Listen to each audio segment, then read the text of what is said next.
അപ്പോൾ by night ഞങ്ങൾ കൊങ്കൺ ട്രെയിനിൽ മൊത്തം പാസ് ചെയ്ത് ഇപ്പോൾ ഞങ്ങൾ പൻവേലെത്തി. രാത്രി ആയതുകൊണ്ട് ഒരു എന്താ പറയുക, നല്ലൊരു എക്സ്പീരിയൻസ് നമുക്ക് കിട്ടിയില്ല, വിഷ്വലായിട്ട് കിട്ടിയില്ല.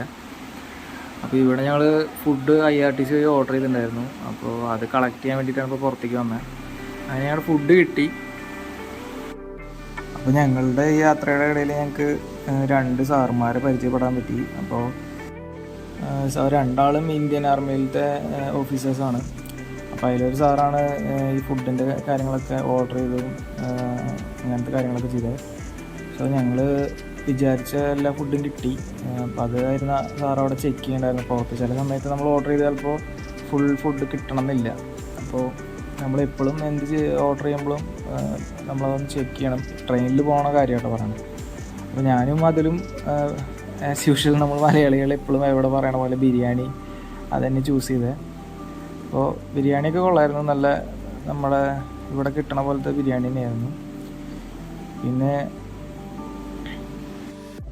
നമുക്ക് ട്രെയിനിൽ നിന്ന് കിട്ടണേക്കാളും നല്ല ഫുഡാണ് സത്യം പറഞ്ഞാൽ മറ്റേ IRTC വഴി ഓർഡർ ചെയ്യുമ്പോൾ കിട്ടണത്.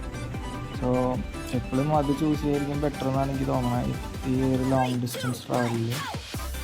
അങ്ങനെ കുറേ നേരം ഇരുന്നിട്ട് മടുത്തപ്പോൾ ഞങ്ങളൊന്ന് ജസ്റ്റ് പുറത്തേക്ക് ഇറങ്ങിയപ്പോഴാണ് ഈ ഒരു കാഴ്ച കാണുന്നത്. ആദ്യ നോട്ടത്തിൽ തന്നെ ഞങ്ങൾക്ക് പെട്ടെന്ന് സ്ട്രൈക്ക് ചെയ്ത് ഫഹദ് ഫാസിലിൻ്റെ ഒരു ചായ. നിങ്ങൾക്ക് അതേപോലെ റിലേറ്റ് ചെയ്യാൻ പറ്റുമെന്ന് എനിക്ക് തോന്നുന്നു. എന്തായാലും ഏതോ ഒരു സൈഡിൽ നിന്നും നമുക്ക് ആ ഒരു ഫേസ് കട്ട് ഫീൽ ചെയ്യുന്നുണ്ട്. അപ്പോൾ പിന്നെ ഞാനും അത് പറഞ്ഞിട്ട് കുറേ നേരം അവിടെ നിന്ന് സ്പെൻഡ് ചെയ്ത സമയം.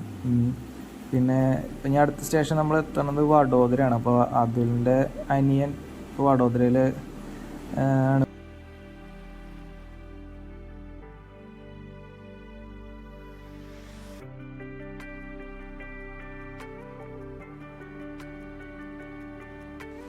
അങ്ങനെ സ്റ്റേഷനിൽ കുറച്ച് നേരം നിർത്തിയിട്ട ഗ്യാപ്പിൽ ഒരു സാറ് പോയിട്ട് പക്വാട വാങ്ങി കൊടുന്നു. ഇത് പക്വാടയും ഈ പച്ചമുളകും കൂട്ടി കഴിക്കാൻ നല്ലൊരു ടേസ്റ്റ് തന്നെ കേട്ടോ. ഞാൻ 2-3 വട്ടം ട്രൈ ചെയ്തു. സോ അപ്പോൾ നമ്മുടെ Day 2 ഇവിടെ വെച്ച് എൻഡ് ചെയ്യിപ്പിക്കാം. എന്നിട്ട് നമ്മുടെ Day 3 ഫുൾ ചണ്ഡീഗഡ് ഭാഗത്ത് വീഡിയോ ആയിട്ട് വരാം. ഓക്കെ.